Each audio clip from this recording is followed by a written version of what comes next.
Morning. আজকে চলে এসেছি প্রথমেই চা আর বিস্কুট নিয়ে, যেটা আমার রেগুলারের প্রথমে মর্নিংয়ের রুটিন থাকে। আর এইভাবে দিনটা শুরু করছি। আজকে এই কদিন প্রচণ্ড বিজি ছিলাম। ছোটোখাটো ব্লগ দিয়েছি, বড়ো ব্লগ ছাড়তে পারছি না, মেমোরি পুরো ফুল হয়ে গেছে। চেষ্টা করছি আজকে দিয়ে ছাড়া। আজকে রাত্রে একটা ছেড়ে দেবো ব্লগ। আমি ছোটো ব্লগ দিয়েছি, শর্ট ব্লগ অনেক দিয়েছি এর মধ্যে। প্রত্যেক দিনই আমি 4-5টা করে শর্ট ব্লগ ছাড়ছি, আজকেও ছাড়বো, প্লাস বড়ো ব্লগও ছাড়বো। আর আজকের দিনটা চার বিস্কুট দিয়ে শুরু করছি। আর দেখতে থাকো, সাথে থাকো, লাইক করো, শেয়ার করো, চ্যানেলটাকে সাবস্ক্রাইব করো আর আমাকে উৎসাহ দাও। আমি এমছি। আজকে আমার রান্নাঘর চলছে। আর আজকে আমি করছি মূলো শাক। আর মূলো শাকটা এখানে আমি কেটে নিয়েছি, বয়েল করে নিয়েছি, গ্যাসটা আমি ফেলে দিয়েছি। আর এই মুহূর্তে এই শাকটা এরমভাবে রেখে দিয়েছি আমি ধুয়ে ভেজে। এখন আমি করছি বড়িটা। আর শীতকালে শাকে বড়ি ভীষণই টেস্টি লাগে। বড়ি আর বাদামটা আমার হয়ে গেছে। এই যে বাদামটা আমি করে নিয়েছি। এবার আমি বড়িটা প্রসেস করছি, তারপরে আমি শাকটা দেবো। আর তার জন্য কিন্তু লাগবে হচ্ছে, শাকে ফোড়ন দেওয়ার জন্য লাগবে হচ্ছে কালো জিরে আর এটা রসুনটা কিন্তু ছেটো করে নিতে হবে, দেখাবো। আমার বড়ি ভাজা হয়ে গেছে, বাদামও ভাজা হয়ে গেছে। এখন আমি দিচ্ছি কালো জিরে, রেডি বিট। বেশি দিলে তেতো হয়ে যাবে। এরপর আমি দিয়ে দেবো হচ্ছে এই যে এটাকে একটু নিয়ে এখানে পেস্ট করে নেবো। আমার তো এই হামোদিসে নেই, আমি এটা দিয়ে করেছি। তো এইটা দিয়ে দেবো হচ্ছে ফোড়নের জন্য। আর তার মধ্যে দেবো একটা লঙ্কা, এই এরকম একটা বড়ো লঙ্কা মাঝখান দিয়ে এরকম একটা দিয়ে দেবো।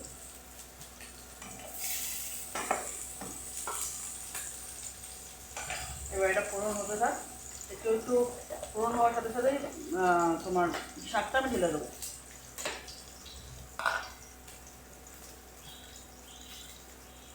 কাঁচা কাঁচা আবার দিও না, একটু লাল লাল হবে এগুলো।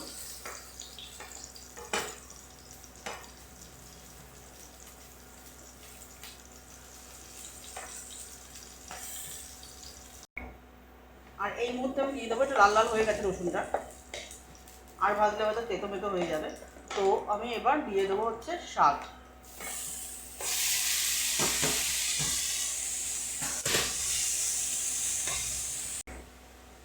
এখন যারা লিটল বিট অফ হলুদ যাবে, এই এতটা পরিমাণ দেবে, বেশি দিও না,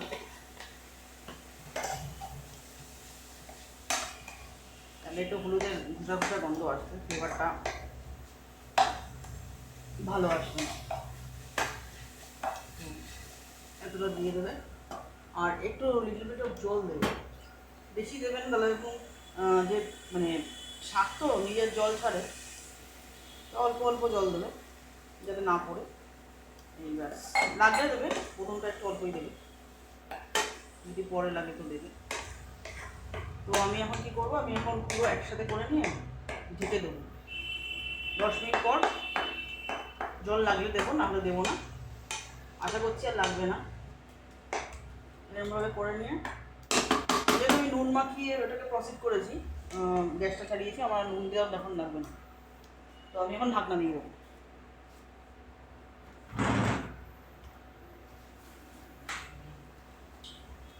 ঢেকে দিলাম, 10 মিনিট চলুক, তবে দেখছি কী হবে। এইবার সেই ফেমাস যেটা আদা বড়ি, ক্রাস্টেড বড়ি আর ক্রাস্টেড বাদাম, এটা আমি অ্যাড করে দিলাম। এই তো দারুণ ফ্লেভার আসবে। যারা জানো তারা তো জানো, আর যারা যারা না জানো তারা কিন্তু অ্যাড করে দিই। দেখে নিচ্ছি ওয়েল ডান হয়ে গেছে আমার শাক। দেখতে কিন্তু এরকম হয়েছে, যদি আমি নাড়ছি এক জায়গায়, মানে একদম আমি প্লেট সাজাইনি প্লেটারে, তো শাক কিন্তু এরকম হয়ে গেছে। আর যত পরিমাণ শাক হবে তার মানে ডাবল পরিমাণ বলবো যে যেহেতু শীতের দিনে, সেটা তোমাদের বাড়ির কজন মেম্বার সেটা তোমরা বুঝিয়ে দেবে। বড়িটা একটু বেশি দেবে আর বাদামটাও বেশি দেবে, তাতে স্বাদ বেশি হবে। আর তোমরা যদি স্টোর করতে পারো একদিনের জন্য store. Welcome to my channel, আমি এনজি। আর আজকে আমি যেটা করতে চলেছি সেটা হচ্ছে ঠান্ডা স্পেশালিস্ট স্যুপ, ভেজিটেবল স্যুপ। আমি তার জন্য যে ইনগ্রিডিয়েন্টসগুলো কেটে নিয়েছি সেটা তোমরা দেখতেই পাচ্ছ। এখানে এখানে গাজর আছে, ইয়েলো বেল পেপার আছে, আর স্প্রিং অনিয়ন আছে, আর দিয়েছি আমি বড় বড় লঙ্কা। সেটাকে ইংলিশে কী বলে আমাকে একটু বলবে। এই কটা দিয়েই আমি আজকে স্যুপটা বানাবো। গরম গরম ঠান্ডায় ডিসেম্বর মাসের আজকে 4 তারিখ পড়ে যাচ্ছে, তো স্যুপ না খাবো এটা হয়? তো চলো কীভাবে বানাই দেখতে। Welcome to my channel. আমি এমজি, ওএমজি আমার চ্যানেল। আর আজকে আমি যে স্যুপটা বানাবো তার জন্য যে ইনগ্রিডিয়েন্টসগুলো আমি নিয়েছি সেটা হচ্ছে এখানে ডিসপ্লে আমি করে দিয়েছি। আমি নিয়েছি spring onion, yellow bell pepper, এখানে বিনস আছে, আর ক্যারেট বা গাজর যেটাই বলো, আর এটা বিগ চিলি। এই কটা দিয়ে আমি করবো। আর আমি ভেজিটেবলটাই খাবো, আমি ননভেজ খাচ্ছি না। ভেজিটেবল স্যুপ বানাবো। আর গরমে ভেজিটেবল স্যুপ ঠান্ডায় রাত্রিবেলা খেতে ভীষণ ভালো লাগে, ঘুমও ভালো হয়, আর এটা গুড অফ হেলথ। ওই জন্যই আজকে আমি বানাচ্ছি, সময় পাচ্ছি, টাইম পাচ্ছি, ওই জন্যই বানাচ্ছি। তো দেখো আমার সঙ্গে থাকো, দেখো কীভাবে স্যুপটা বানাই। আচ্ছা, আমি যে স্যুপটা করবো তার জন্য ফোড়ন লাগবে। তাতে প্রথমে দিতে হবে সাদা তেল, বাটার, এখানে আছে লিটল বিট অফ মানে কয়েকটা কোয়া রসুন আর আদা। আচ্ছা, আদা আর রসুন দেওয়ার কিন্তু অনেক রকম প্রসেস কেটে কেটে দিতে পারো, থেতো করে দিতে পারো, কিন্তু আমি দেবো এইটা গ্রেট করে, তাদের স্বাদ কিন্তু দারুণ লাগে। মানে স্যুপ যখন তুমি মুখে দেবে, যখন স্ট্রোক নেবে তখন কিন্তু দারুণ লাগে। তো আমি এটা, আমার আদা রসুন দেখতেই পাচ্ছ দেওয়া হয়ে গেছে। এখানে আদা রসুন আমি দিয়ে দিয়েছি, আর বাটাটা দিয়েছি, সাদা তেল দিয়েছি। তো এটা লাল লাল হয়ে যাচ্ছে। এবার আমি দেবো একটু ক্রাশড গোলমরিচ। অনেকে স্যুপ মানে সবজি দিয়ে জল দিয়েও দেয়, কিন্তু তাতে ফ্লেভার কিন্তু ভালো আসবে না। আমার গোলমরিচ খুবই অল্প আছে, তো আমাকে এটা স্পুনে দিতে হবে না, আমি ঢেলে দিতে পারবো।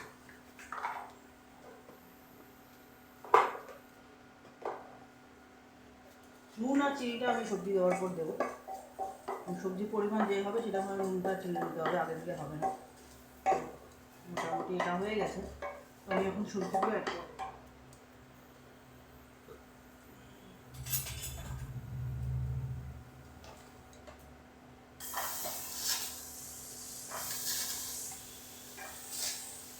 আটা বা চামচ তুলবে যাতে একটু জল যেন এমন খেতে যায়, আর ঢালতে যাবে না কোনো সময়।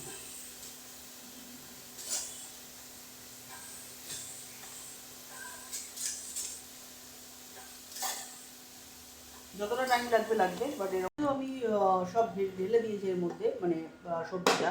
এরপরে আমি নুনটা এখন অ্যাড করব। চিনি স্টিকটা ফ্রিজে আছে, বার করছি। তো আমি এই পুরো মাথা অবধি নুন দিচ্ছি, কারণ অনেকটা সবজি, মানে মাথায় মাথায় দুটো দিতে পারো, আর একটু হাফ মাথা দিচ্ছি পরেরটা, কারণ নুন তো বেশি হয়ে গেলে সুপে খাওয়া যাবে না। গোলমরিচটা কম ছিল।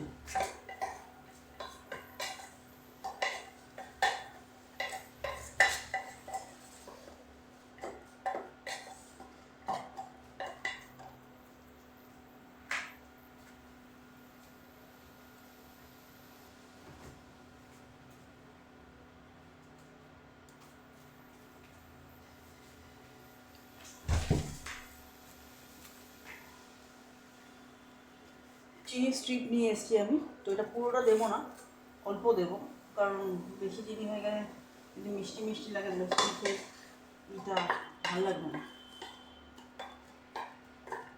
একদম ইকুয়েশনভাবে এটা দিতে হবে।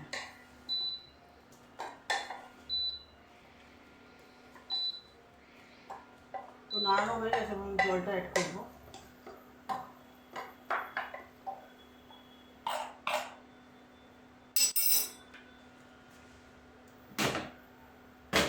যে যদি বেশি ভাজতে পছন্দ করো, একটু ভাজা ভাজা পছন্দ করো, তারা ভাজতে পারো, বাট শুধু কিন্তু ভাজে না।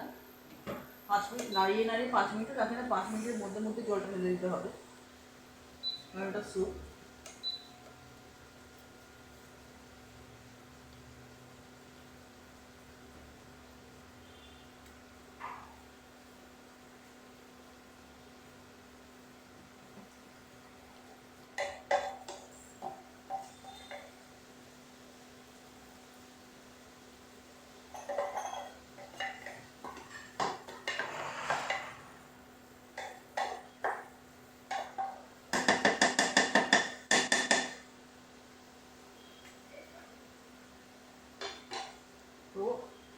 আমি কিন্তু এই পুরো 1 বাটি জল নিয়েছি, আমার বেশি লাগবে না, যদি বাড়াতে হয় পরে বাড়ানো যাবে। প্রথমে কিন্তু আমি 1 বাটি দিয়েই খাবার একদম প্রথম পাতে নিয়ে নেবো, ঠিক আছে? একটু মানে গায়ে মাখা মাখা খাবো, আমি পাতলা ঝোল ঝোলে খাবো না, তো আমার মোটামুটি হয়ে গেছে। 1 বাটিতে আমি দিয়েছি, তো এটা টেনেই মোটামুটি হয়ে যাবে, গায়ে লেগে লেগে যাবে, অসুবিধা হবে না। যারা চাইবে তারা এই বাটি নেবে, 2 বাটি দিতে পারবে, যার যেমন বাটি আছে, যে যেরকম স্যুপ খাবে।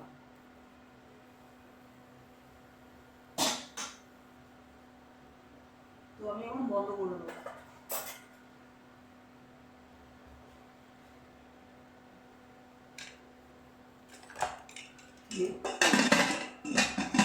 এখন 3টে সিটি দেবো, দিয়ে নাও।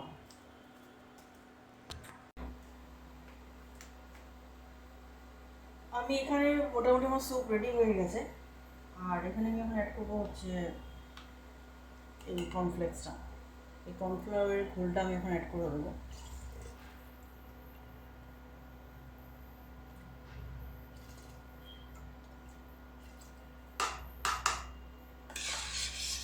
আর একটু নাড়িয়ে দিচ্ছি। আমার মোটামুটি রেডি হয়ে গেছে। আর লাইট ফ্লেভারের জন্য এখানে 1 চামচ মাখন দিতে ভুলবে না, ব্যাস আমার রেডি। স্যুপ নাও আর খেয়ে নাও। তোমরাও এরকম শীতের দিনে বানিয়ে খেতে পারতো দুপুরবেলা, এরকম ডিলিশিয়াস স্যুপ।